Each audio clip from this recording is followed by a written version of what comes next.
on this week's episode of Happy Homemaking with Heidi from Heavenly Minded Home. I'm sharing things I do as a Proverbs 31 woman. You can come along with me for a real behind-the-scenes look of what a day in the life of a YouTube mom looks like. I'm sharing 3 ways I'm growing as a Christian woman and some ideas for starting your own business at home with your family. So welcome, friend. Let's get homemaking.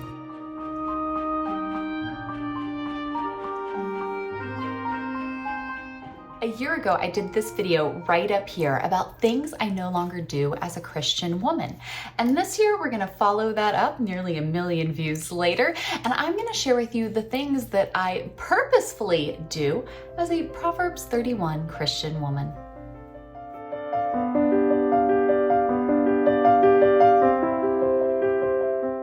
I shared last year about things that I don't do, and really that was just walking through Titus 2 verses 3 through 5 and looking at the character and calling of a Christian woman. But I wanted to pull out the next passage of scripture that really talks so specifically about a godly and noble woman, and that would be Proverbs 31. So while last year I focused on things that I no longer do based off of Titus 2, today I'm going to share some things that I absolutely am very intentional and focused on based off of the example we see in scripture of this noble and amazing inspirational woman, the Proverbs 31 woman.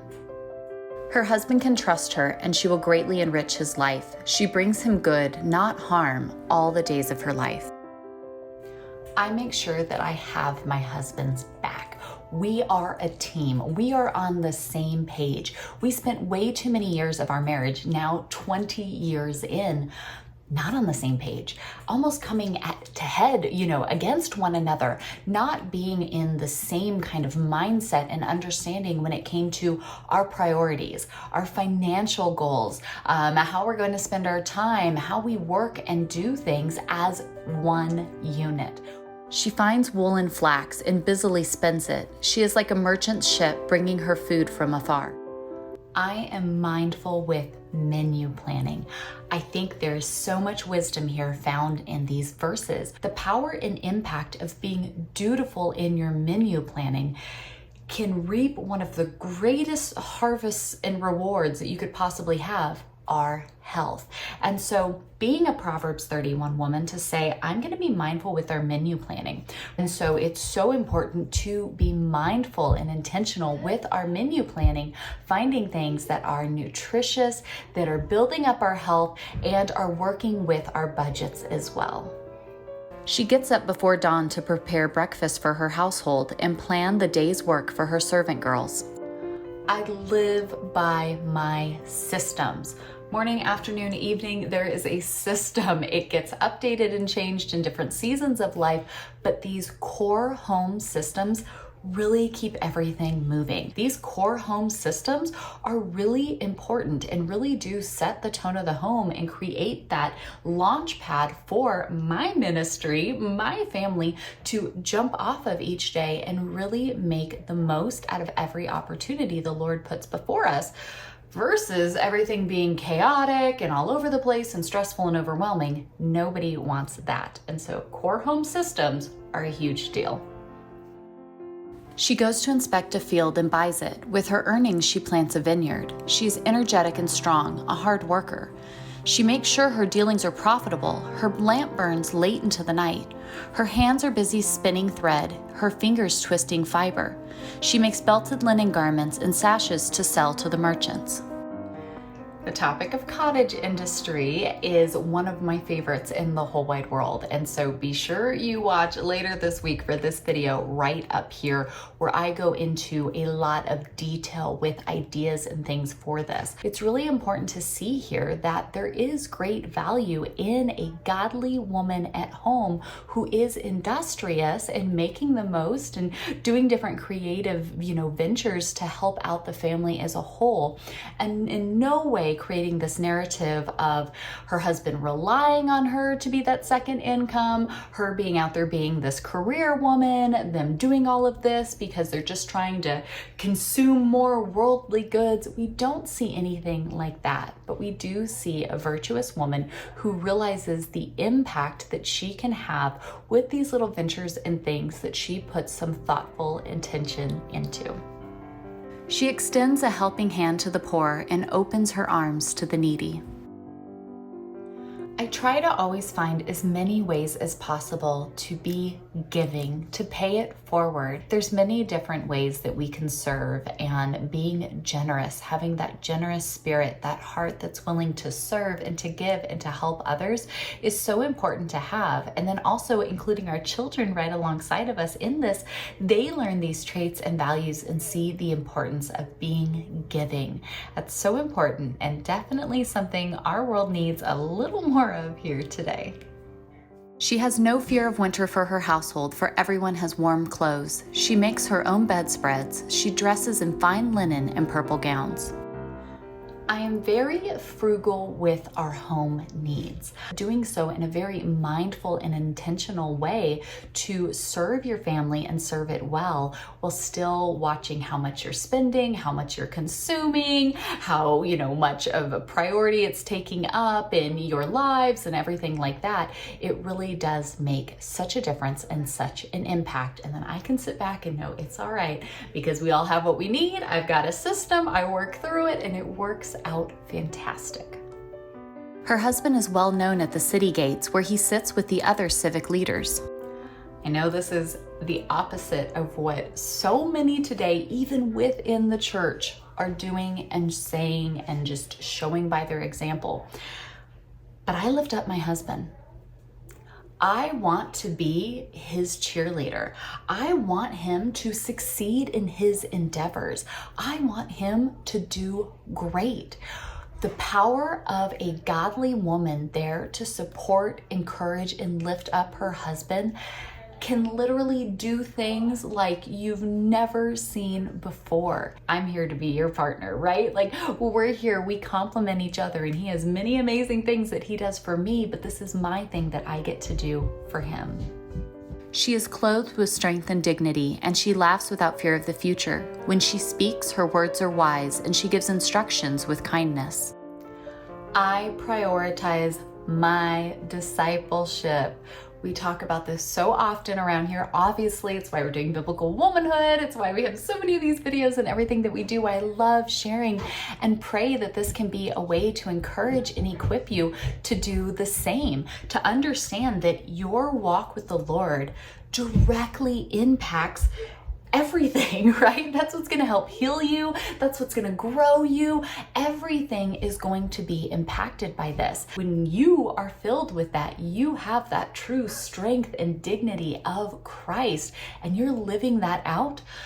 Man, what a weight of the world that takes off of you as you can boldly go forward in all your imperfections, knowing that your strength comes from the Lord and He will provide, He will pave that path, and we are here to just humbly follow in His ways for our life. She carefully watches everything in her household and suffers nothing from laziness.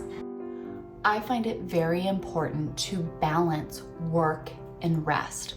We see here from this woman, she is not caught up in laziness. She is aware and intentional to be on top of things. I want to understand the value of my dutiful work and also the reward of this time of just rest and stillness, because it is such a beautiful, godly balance, and we need to be intentional, I think, in both aspects.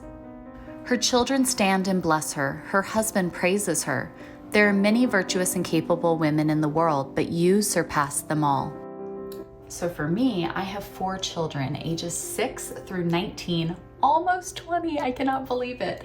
But I am dutiful to be pouring into my children. I make sure to spend lots of time talking with my mom on a normal basis because I want to see that relationship continue to grow. And I want to continue to just pour back in that thanks and love to my mom for all that she's done for me. And so actively pouring into my children is one of the most important things that I do with my time. Charm is deceptive and beauty does not last, but a woman who fears the Lord will be greatly praised. Reward her for all she has done. Let her deeds publicly declare her praise. And last but not least, I pour into beauty, not just on the outside, but on the inside, especially in a world overrun by the lie of feminism, is so incredibly important, but that they see the truth of it, because it's not just skin deep on the outside, but it comes from that just overflowing, beautiful spirit that they are filled with on the inside. And that's so important to be mindful of, to be tending and growing in. So friends, those are some things that I focus on being a Proverbs 31 woman, taking God's word, the ultimate truth and source of wisdom, applying that to my life day in and day out, quite literally, to really just see that blessing that comes from walking in the ways of truth, not being thrown about, tossed like a ship at sea, trying to follow whatever the world's focusing on right now. I don't have time for that. Give me God's word. Let me go to this timeless truth. I can apply that even as a modern woman and really live that out. Again, if this is something that you would like to know more about, you would like to grow and be encouraged by, come and join us for that biblical womanhood study. It's free. You can sign up down below. And of course, be sure when you subscribe, turn on your little bell notifications. So that way you can continue to get content like this that is going to encourage and equip you in all the truth of God's word to live out as biblical women each and every day, building up our homes, our marriages, our children, and ourselves. Hey there, friend. I just wanted to interrupt really quick and personally invite you over to join us for the biblical womanhood study that we're going to be doing all summer long. We've done this every year. We have such a wonderful time, truly just going through God's word to look to his word, his truth of what it means to be a woman. What does that mean here in a world that is so confused? Even the church can't agree on these things. I don't want to get lost in all of that, but I want to go to truth. I want to go to God's word and truly be built up and encouraged to live out what I was designed to be. There's so much power in understanding exactly what God's calling for us is. And so I pray that you guys will come and join me. The study is going to be free all summer long. We're spending 12 weeks going through these very important topics. And then if you want the bonus sermons, you want the booklet and more resources available, click that blue join button down below to join the Heavenly Minded Home Collective. That's our membership group where we have studies after studies. You'll get access to the entire Biblical Womanhood catalog, plus all of our other great courses we've done over the years with their private classrooms, materials, booklets, sermons, you name it. There's loads of stuff over there. Plus, you'll get access to our private members community. It's a great space where many of us come together all around the world.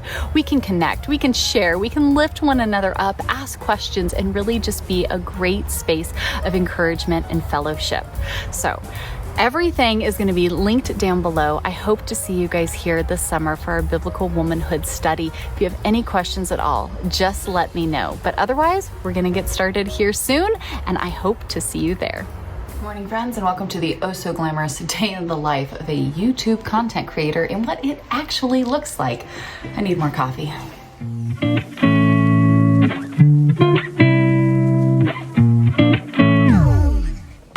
Good morning, friends. Yes, up and dressed first thing every morning, and I head in and just get myself ready. This Conceal and Correct is my new favorite thing. I don't have to wear concealer or any other makeup. I put a little bit of that with a hint of blush and bronzer, and it has my skin looking good enough for me. A little bit of touch-up here on my poor 1990s, early 2000s overplucked eyebrows has me filled back in and looking more like a normal person again. Again, it's just these these little touches, simple things to feel put together each day that I think is helpful. I don't like wearing a ton of makeup, but I do like being able to put a little something on to cover some blemishes, kind of make my eyes stand out a little bit and feel put together. I've fallen in love with this lipstick from Dollar Tree of all places. Most of the stuff does come from Dollar Tree. And I just, again, little touches to kind of feel like you're ready and put together. I never leave the bathroom without adding on my jewelry. I want to thank Julia Jewelry for this amazing wedding set that I got to celebrate our 20th wedding anniversary. I love this ring. It's so beautiful. And then I always like having something on my other hand as well. So I have this beautiful opal ring. I'll link them down below. I have a great deal for you guys, but loving my wedding set. I never leave home without it.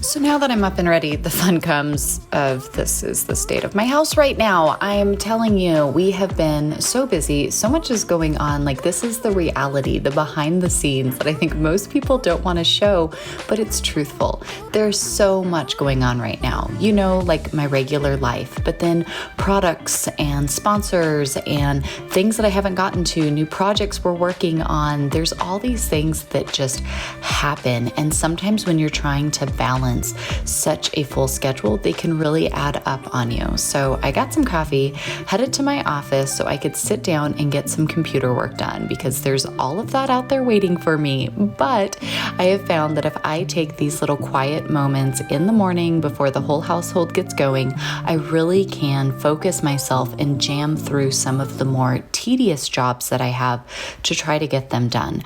Content creation, being a YouTube mom, it's a lot of different hats to wear, but we thank the Lord, we keep growing, He keeps bringing things our way, and so we're gonna keep at it. But being able to sit down, start implementing these things, plotting through this stuff is just so important to try to get myself organized and put together so that way we can continue to create.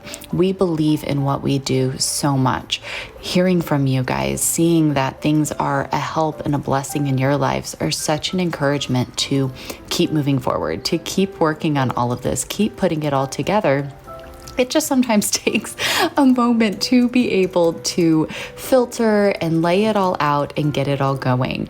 I totally underestimated the amount of just work and organization it takes to create and put out content. So anyone that you're consuming content from, pray for them, lift them up and encourage them because you have no idea the workload that's behind all of these channels that we all love to follow. Good morning, love. Good morning. Did you sleep well? Yeah, I slept well. Good morning, Bunyam. Good job reading. Thank you. I read it all last night. You did? On your Kindle or one of Lily's books? On my Kindle. It was just like a side story. Oh, okay. But I read it and it was so sad. Aww. Well, good job. I'm proud of you for reading. Thank you. You guys want to do the animals and do a little something and then we'll start school? Mom, Yeah, baby. can I have the last donut? Love you, mother. Love you, baby. Please, can I have the last donut? Oh, my boo-boo. Mom, there's only one left. Oh, maybe you guys could share it. I don't care. It doesn't matter to me. Can I just have the... Oh, you need to go outside. Can I have just the first one, please? Sure. Just for...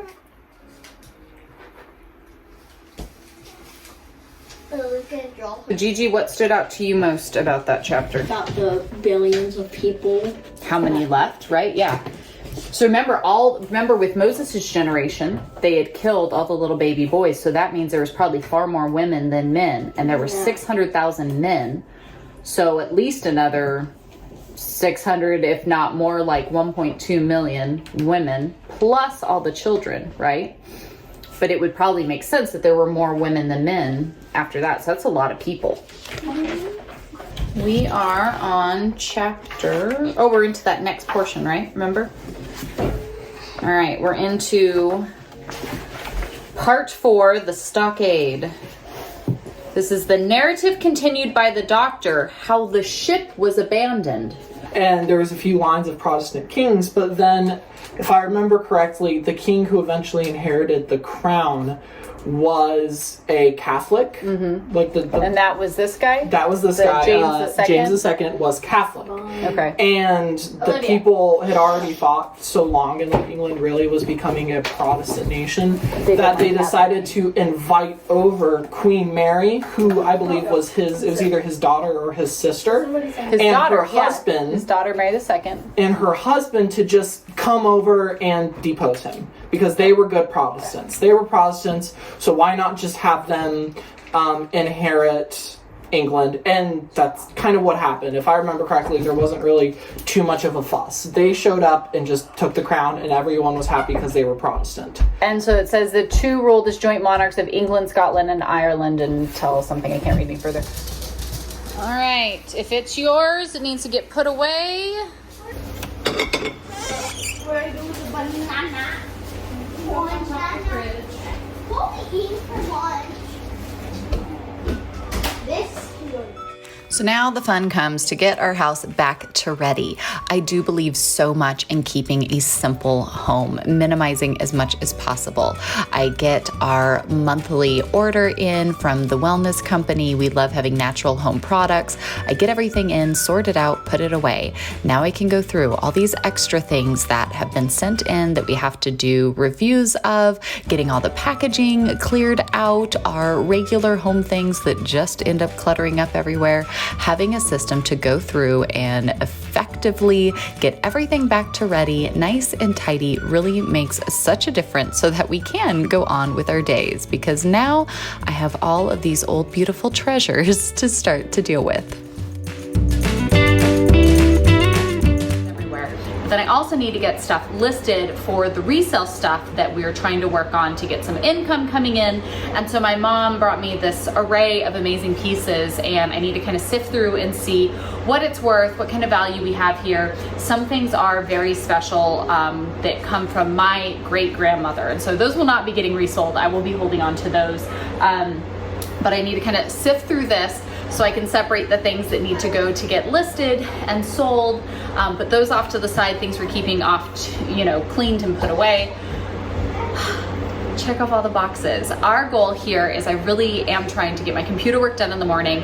Any recording that I have to get done kind of in this middle area where kids are doing other things after we've done our stuff together. And then we try to have all our work done by like 3 p.m. so that we were ready to just enjoy family time, do house projects and other things that we want to be doing. So I'm in my kind of like go window here to get everything done and taken care of, get it sorted, put back to ready so that we can enjoy a nice dinner and just our time and gathering together. So I'm also thinking that I might really want to do a nice dinner tonight, because I kind of want to use some of these these beautiful plates that my mom brought. I think these are just absolutely gorgeous. So I'm kind of feeling a little inspired to set the table tonight and maybe jazz it up a little extra. So next round, let's go. I'm learning so much with this reselling project, going through, researching each thing, cataloging it, what it is, when it's from, how much it's worth, putting item numbers on everything. Being able to sort through this has really been fun. Now I need to finish up a couple things here. We have some products that we are no longer using since we've got new ones, and I'm going to clean these up and let them go and be a blessing to friends and family that have been kind of eyeing them for a while in our house. And then yesterday I did a huge grocery shopping order, and then we were so busy I never got to kind of tidy up our fridge or our pantry. I was so thankful for the family's help getting things put away, but we know that sometimes there can be a difference between mom organizing and putting stuff away and the kiddos putting stuff away. And so I went ahead and like to take the time. I like keeping our fridge clean and tidy and just easy to access everything. And so taking a little bit of time here to just kind of pull everything out, make sure old stuff is dealt with, new stuff's put away, definitely made me feel better. So pantry got tidied. Want to go ahead and clean up the table. I love when I find things like paint splashes on the table. So we do our homeschool here, all of our meals here. We do so much here at this table. It takes a beating for sure. So try to keep things clean and tidy. Well, friends, what a day. Got my recording done that needed to be done, computer work this morning, homeschool's done, house is tidied and put back in order. Had an amazing call with someone and really enjoyed that time together. So ran out to the store, got the last of the things that we needed, and I am going home. It is 3 o'clock. I am clocking out for the day, ready to enjoy my time with my family, keep those nice healthy boundaries that say, yes, there's a time for work, but then there's a time to just be there and be with your family and focus on those things. So something I've found since doing YouTube, that being able to constantly assess those boundaries and keep them in place is so important, especially as a mama who's worked from home for like over a decade now.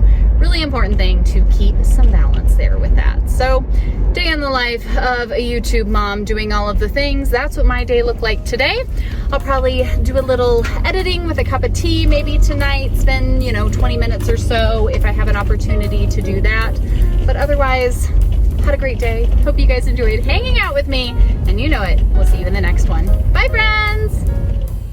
Feels great to have an accomplished day, to set the table with all of these old special treasures that I've found and collected using my great-grandmother's very beautiful plates here on my nice little gold rim chargers to set a table that just feels beautiful and lovely.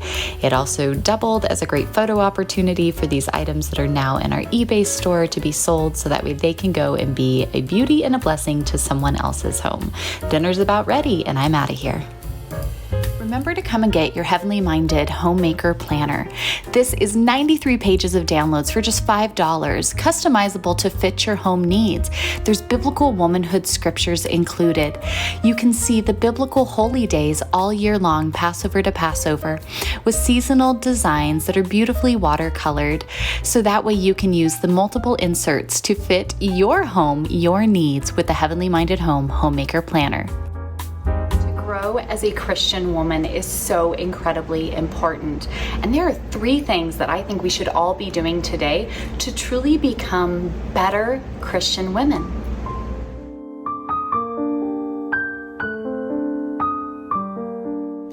Now, the first thing that I think is really important to pay attention to here is that you watch what comes out of your mouth.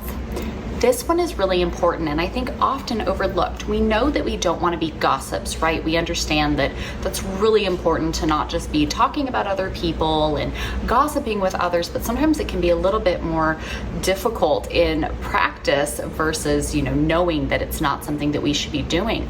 But I think this topic is even a little bit bigger. We see in Titus chapter 2, verse 3, where, we're seeing these instructions to the older women and then to the younger women and how we live as godly women. And when we see the word there, to not be slandering, to not be gossips, it's literally talking about turning our mouths over to Satan to be used to go and accuse and to bring this evil into life. So we know the importance of our words and what we say to others and the impact it might have. We know it is so important to tame the tongue, right? James tells us it is the most difficult thing to do, to tame the tongue. And I think we go even deeper with this, looking at kind of just our modern day and age of the things we post, right? The things we share, the texts we send out, everything that we have that kind of makes its way out either into written or just a shared thing, something we've spoken. The reason why it's so important is because it goes down to the root, it goes down to the heart. That was a thought you had in here that you've now verbalized or written out. It's so important what we say, because our words are there to either lift up and encourage and edify others, or to tear apart, to tear down, to be given to Satan and let him go and do his work with our very own words. And so I think it's really important. If we want to grow, we want to be better Christian women, right? We want to be reading and studying and prayerful always, but then we want to live this out, that our words are really important, and we should take this seriously. I see so often even the things that professing Christian women will share and post on their social media, especially when it comes to, you think of like political times and things like that, the things that are being said about these, political opponents or whatever it might be that are out there and posting things, those are still words that you're given. Is that really how you want to be speaking about that person? Now, I'm not saying that as a Christian you can never say anything, negative, because sometimes there are truthful things that you need to stand up and you need to say them. But we really have to go through that with discernment. And the goal in our words is never to hurt someone else or cause someone pain or belittle someone else. And so if you want to start growing, you want to really start applying these things and living them out, standing firm as a biblical woman, being just a better Christian woman, not better because you're better than someone else, but better because you're growing. You're better than your old sinful self, and you are growing and taking God's word, applying it to your life, being refined through it, and truly living that out better than you were the day before, right? Every day, that should be your goal. Every day, I want to do a little bit better, serve the Lord a little bit better, be a little more refined, a little more secure in the word than I was the day before. I'm not better than anyone else, but I'm better than me, sinful old yesterday me, right? I'm growing each and every day. I am watching my mouth. I am using my words to lift up, edify, and encourage, not tear down, slander, malign, give my tongue over to Satan to be used for his work. I don't want to be doing that. I want to be doing the Lord's work. Now, this next point can be one that maybe is a little sneaky. Maybe you haven't quite noticed how much this is affecting you. And so if we want to grow to be better Christian women, better because we're stronger and growing deeper in our faith and living these things out for the Lord, we really need to be modest in consumption. This is a huge one. Now, this is a topic we go through in Biblical Womanhood, of course, and we really dig into it. But it's so important to really reflect on and just discern through your consumption in every area. Being modest in this, being sober-minded in this is so important, especially in a day and age, in a world today that is all about mass consumption, right? Have everything, all the stuff, all the things, consume, consume, consume. We have to really look at this and go, wow, how much consuming do I do, right? We can look at this in every area. It can be the food we eat, right? Gluttony? Are you just someone who I know I've gone through bouts and struggled with this where I just am eating my feelings because I'm just so stressed out and so overwhelmed. I don't know what to do. I was on this kick with salt and vinegar chips for a while, y'all. We don't even want to go back to that. I had to really check my heart and detox myself because I was struggling. I was so overwhelmed and had so much going on in life. I just couldn't help it. And I would just eat. Maybe it is drink, right? Maybe that is something you struggle with. Maybe, yes, we're talking about alcohol, but what about when it comes to things like Diet Coke and coffee and things like that? Now, Diet Coke isn't good. We could get into the chemicals and all the stuff in there that you should not be putting into your bodies, y'all. That stuff is not good for you, and it's going to really do a lot of damage. So come on, let's be serious. But then there's things, coffee is okay, right? Coffee isn't going to hurt you. Do you need to be drinking a pot a day, right? Do you need to just consume, right? It's the overconsumption. A glass of wine isn't anything bad. Drunkenness is a sin, right? So it's looking at everything and taking it in moderation and saying, hey, am I overeating? Am I over drinking? Is there some sort of consumption here that is out of line? It is not okay. We look at even shopping, right? Shopping's a big one. Consume, right? And buy all this stuff. When we struggle and we have issues, we're not happy in an area, so often, especially for us women, our answer can be shopping. I'm just gonna shop it away. And then you realize you have all these clothes, all these shoes, all this stuff in your house, all this whatever it might be that you're shopping for. Why? What is the purpose there? Is that truly you being a good steward of what the Lord has entrusted to you by your way of consuming all of that? We can look at this topic of modest consumption across the board. Maybe it's your screen time. Hi, sweetheart. Maybe it's all the stuff you're watching. Maybe it's you can't shut off the news. Maybe you're constantly scrolling on your phone and reel after reel or social media or whatever it might be. We have to look at all of our vices, all of our things that we are just consuming. Is that really where we should be? Is that really being sober-minded? Is that the best use of our time to serve the Lord and those around us?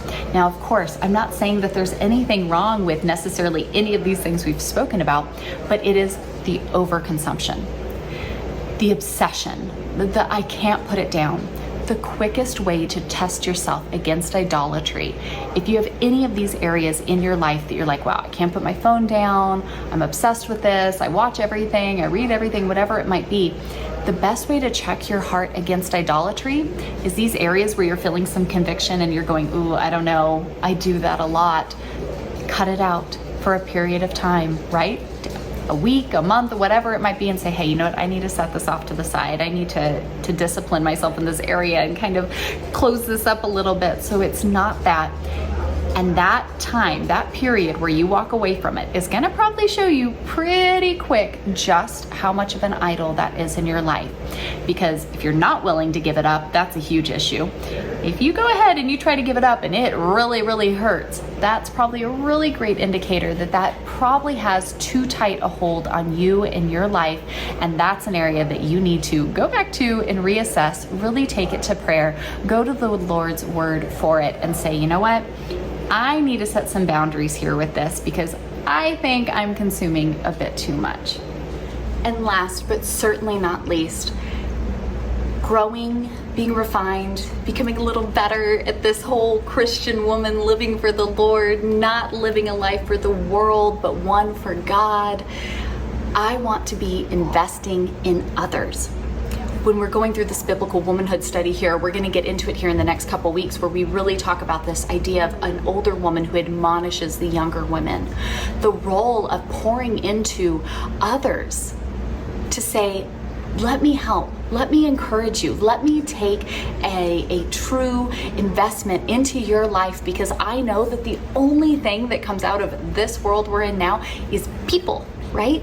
I don't want to just be investing in the stuff, in the physical, the things that will just burn away at the end. I want to invest in others. And that means sometimes I go out of my comfort zone. Sometimes I put myself out there a little bit to someone and say, hey, you know, can I help? Can I lift you up? Can I pray for you? You know, whatever it might be that comes up. It means that I'm dutiful with my children to really sit down and invest in them, to take their discipleship seriously.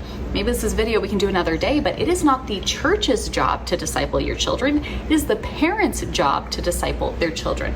Church might be a resource and a tool to help in that, but it's not their job. It's our job as parents. So looking at how I invest in my children, I train my daughters up to know what it means to be a biblical woman. Train my son up to know what it means to be a biblical man. You know, I really invest in them, not just in a worldly sense, but in a godly, eternal sense as well.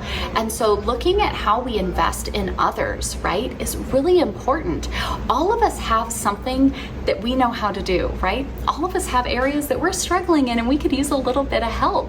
And so there's great ways to go out and serve and to also be served and to receive that instruction and encouragement from an older, godly Titus woman when it comes to so many different areas of our lives. And again, we're going to get into all these details in the biblical womanhood study. So be sure to sign up for that so you can come in and really dig in there with us for these topics. But it's so important growing and just being that Christian woman who wants to invest in others, who wants to take that time. I'm not saying burn yourself out, your house is in, you know, absolute ruins because all you're doing is stuff out there for everyone else. You're just serve. Yes, we want to be serving, but just a little reminder here, it's not our acts. It is, yes, keeping our home, our first ministry in order, but not just holding that all into ourselves. The point, the heart here is that we also pour that out into others, whether it's right here in our own home, it's with our own children, grandchildren, neighbors, family, whatever, or maybe it's inviting someone over from church. Maybe it's, you know, giving a little extra, sitting down and helping someone else. It's remembering that investing in others is important. And in our day and age where so many of us are just so apart from one another, we really don't do much together, it's important to remember that that investment is one worth making. And we want to pour into others with all the ways that the Lord opens up for us to do. Even if it makes us a little uncomfortable, even if it's a little out of our norm, it's really, really important, that community aspect, that mentorship aspect that we pour into one another and all the ways that God has equipped us to. Real quick interruption. Does it ever drive you crazy that sometimes you go and you like purposely follow people that you want to stay in touch with, or like people like this that you want to see their things, but then you don't actually see their things? Or are you really sick of following people and then all you get is this like perfectly curated page that's just very like commercialized and not personal? I don't know. For me, that drives me crazy. And so that's why I'm doing something different. I started a Telegram channel. It's a messaging app. Tons of people use it. I know I'm really late to the game here, but I love that I can share in a way that's like sending y'all a text. We're friends. I was doing something. Here's a picture of my sheep. Here's something I have going on. Ooh, come join me for this, right? It's fun. It's simple. You can view it at your own leisure. There's no perfectly curated anything. It's just a way to keep in touch with a friend. And so if you would like to come and follow me on Telegram, a space where you can stay in touch, actually see the things you want to see without having to pander to some algorithm, y'all can do that. I will link it down below. Come and follow me over on Telegram. And I think it'll be a lovely little way to get to stay in touch that is actually enjoyable. So back to the video, just wanted to share. I'll see you on Telegram. We are going to discuss one of my most favorite topics in the whole wide world, and that is where the biblical woman, think of maybe a Proverbs 31 woman, meets that of cottage industry.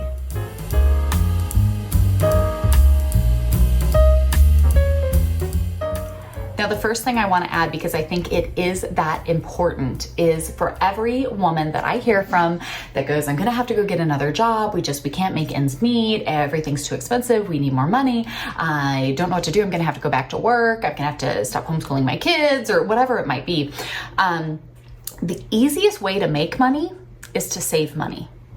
And I think people hate that advice, but it's so accurate, especially in our modern day.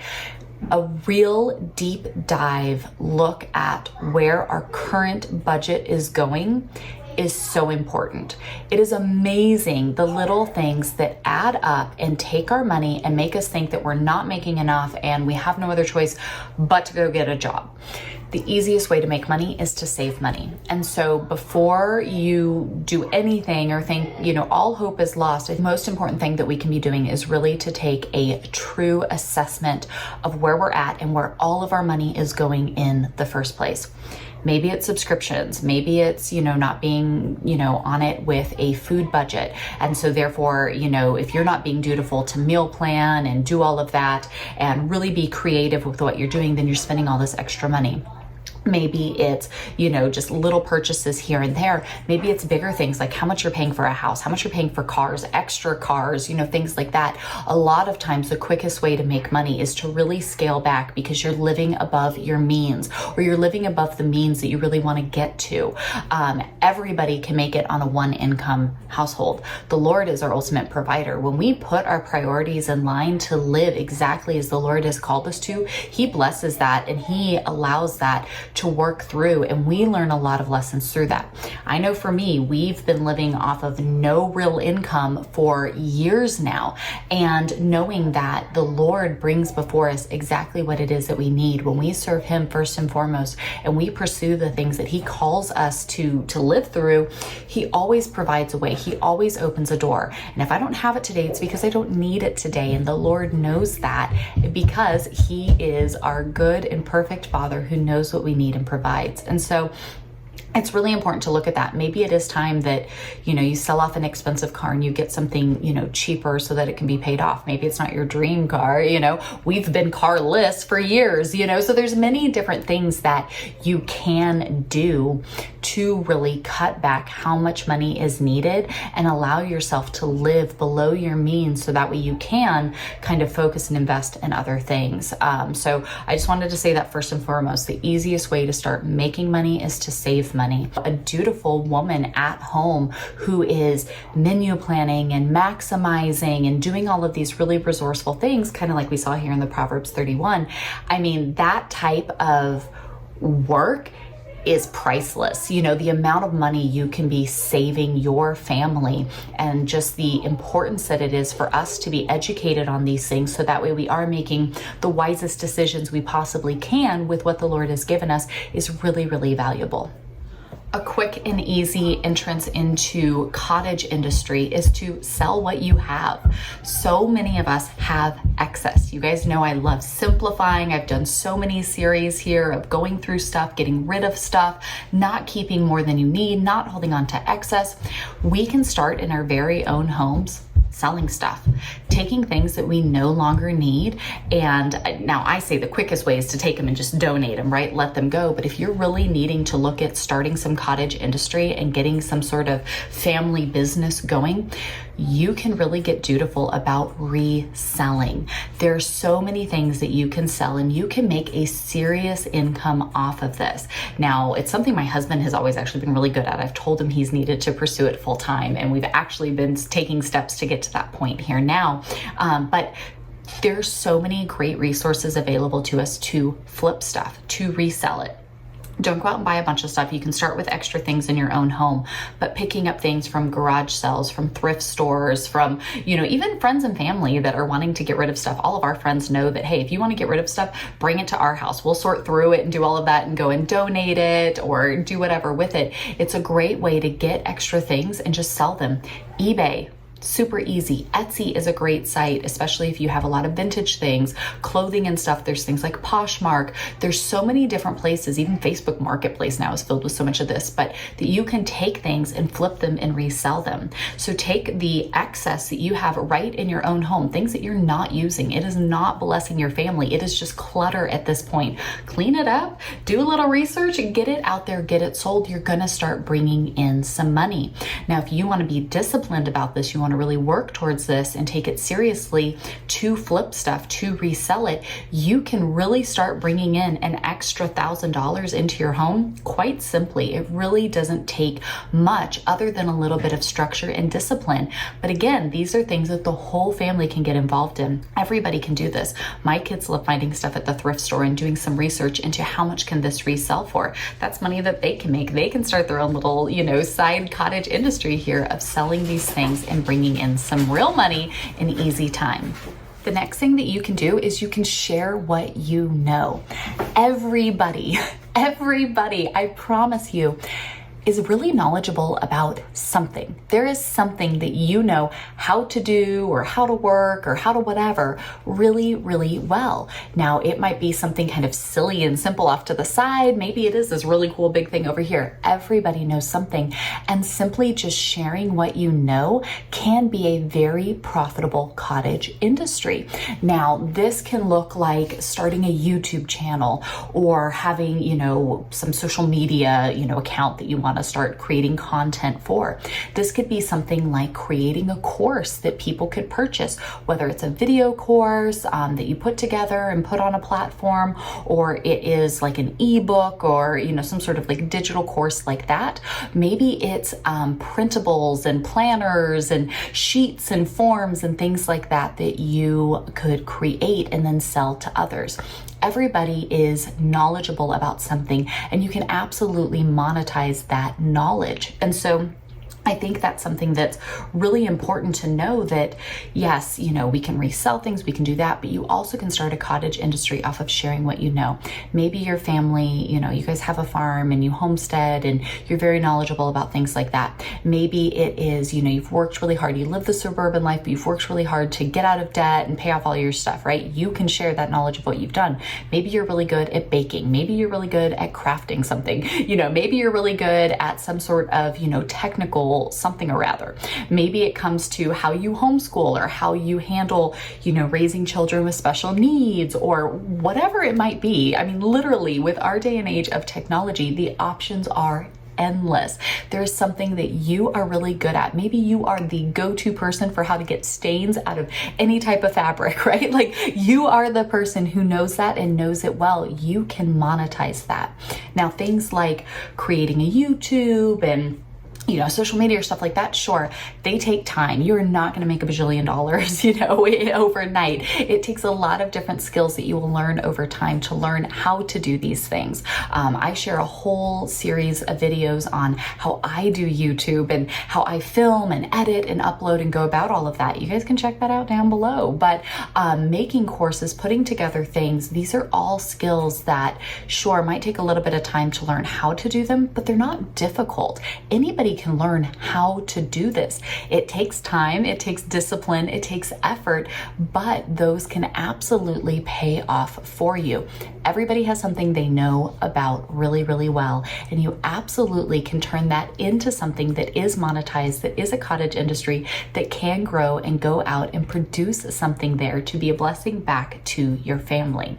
And so really thinking about things, right? When people come to you, right? What is the thing people come to you about? What is that thing that you're just really passionate about and you know a lot about, that you love talking about? For me, I love finances. I was a financial planner before. I've owned businesses. I've done different things. Like I love it. I went to school for business. Like for me, that just makes my mind tick. Like I just, in my spare time, in my free time, people ask me, well, what type of content do you watch on YouTube and what kind of podcasts do you listen to?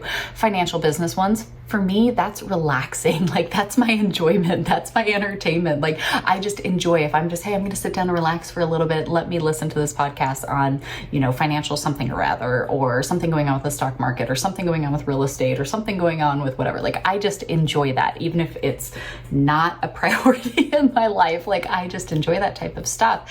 And so there's so many ways that you can put that together, bundle that up with, a course, a little ebook, some printables that you can use, and you can absolutely put that out there on one of many platforms, monetize that, let it go and be a blessing to someone else. And then that little bit that you make back in can in turn grow and be a blessing to you and your family as well. So, yep, we can sell what we have and we can share what we know.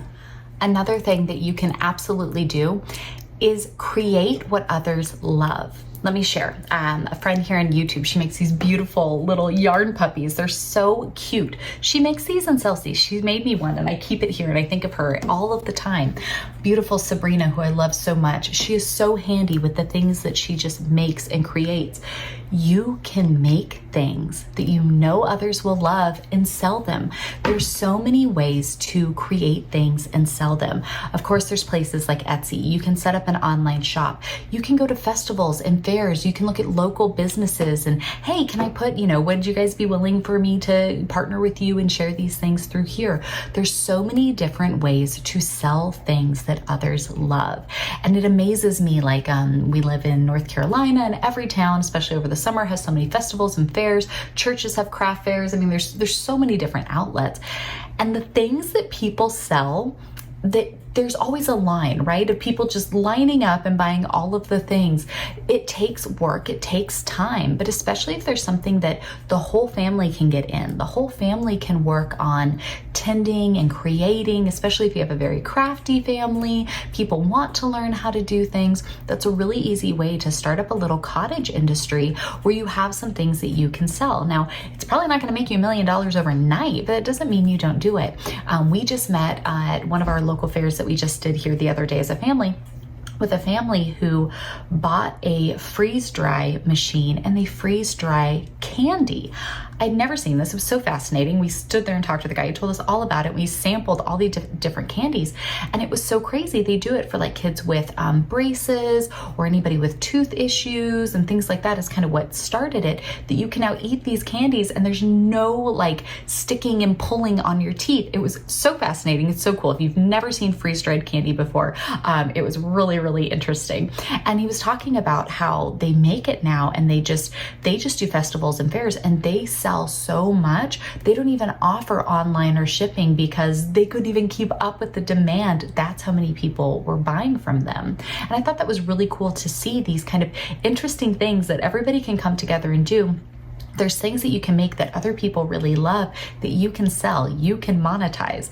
Now, let me just add in here, the quickest way is to make sure you're going to kind of be pulling from all of these different categories. You could then write a little ebook, how to sell freeze-dried candy, right? You could do a little video course. This is how we make and sell freeze-dried candy, right? You can combine these different categories to really make yourself succeed here in the area of cottage industry, just like we saw the Proverbs 31 woman doing.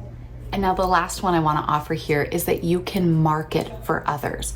Affiliate marketing is everywhere, y'all. It is so prevalent in our world today, whether it is creating an Amazon store and linking products. For us, like, we don't make a fortune off of this, but if you click on one of our links of something that, you know, we've shared off of Amazon, and I'm sharing it because I use it and love it. So, hey, are you curious what I have? This is the such and such, you know, I use. We get a very small percentage back. So it's not huge, but like, you get something back. If you have a YouTube channel and you link products with their shopping, again, you're not making $1 million, but like, you get a few cents back. So if you're going to share things with others, it doesn't cost them any extra. You get a little kickback. There's so many different affiliate things that you can do. Nearly every company out there today has an affiliate program. Honestly, literally everybody has one where if you share it and people like it and they go and get it themselves, it doesn't cost them any extra, you get a little kickback. Companies have found that instead of putting billions and billions of dollars into mainstream advertisements and things like they have for so long, honestly, just giving an affiliate back and having this like word of mouth business really works well for them. I've shared with you guys down below, we have started buying from a shopping club. Everything's made here locally in America, and you know, it's just great products, the normal things you'd be getting in the store, but made here locally without all of the just toxic junks and fillers in them. They're a company that's done that. They've always given kind of that affiliate kickback to the people who shop with them. So hey, if I refer it to you, you go, it doesn't cost you any extra. If you like it, I get a little bit of a kickback. There's so many things like that even without a huge social media following or putting a bunch of, you know, videos and stuff out there, there's a lot of different ways that you can activate affiliate marketing with different companies and different options, so that way you're getting a little bit back in this. And so there's just, again, this is a whole area that we could go through for forever, but do a little research into affiliate marketing and you'll see that there's many ways that even as a little cottage industry, you can kind of activate some of those to bring in another little stream of income. I think that there is a great conversation to be had for those of us who do want to help, who do want to provide. We want to take this ideal Proverbs 31 woman and say, okay, I want to do better in these areas. I see them as good, virtuous things to be doing. How do I bring that together?